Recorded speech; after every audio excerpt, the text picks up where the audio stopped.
Wesley Warren Jr. recently passed away. He was the man who was in the press recently because he had a 132-pound scrotum. He had an injury to one of his testicles, and the next day he says that he noticed that he had one testicle that was the size of a honeydew melon.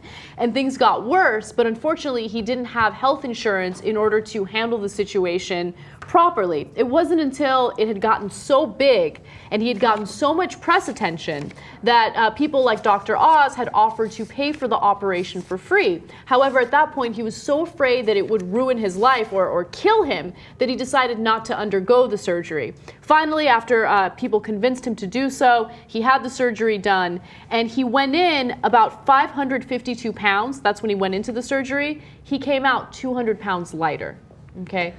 Now, that happened last year, and unfortunately, he just passed away.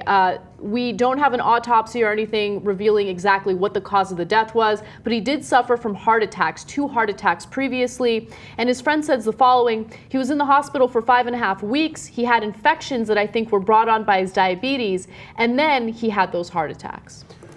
So it's a tragic story, obviously. If you could show the picture one more time, Jesus, there's a couple of more amazing facts about this.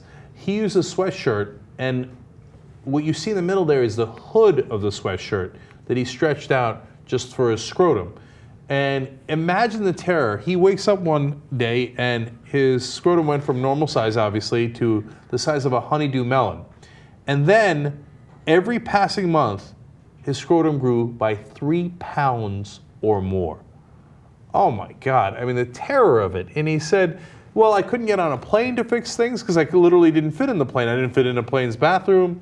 Yeah, ironically, he'd lost all sex drive, and he says, well, that was a good thing, because if I had a sex drive, God, what can I do with it, right?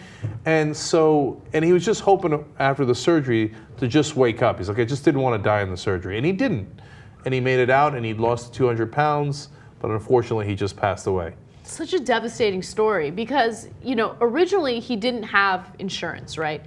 And he couldn't go get diagnosed. You know, he was worried about the cost. And so the situation got so bad that it wasn't until people thought he was a freak show that they offered him some sort of, free surgery to help solve the problem.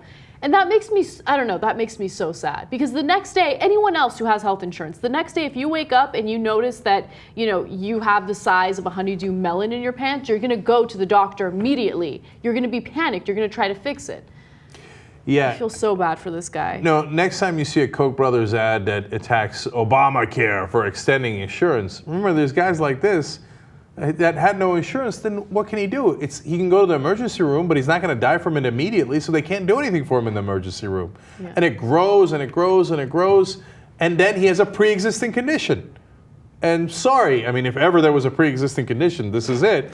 And then no one will take him on for insurance. That's how things used to be, and now we're trying to change that system. And yes, our healthcare still will have a host of issues, including being too expensive, even under the Affordable Care Act. But at least when you got a guy like this, he now has an alternative. Right.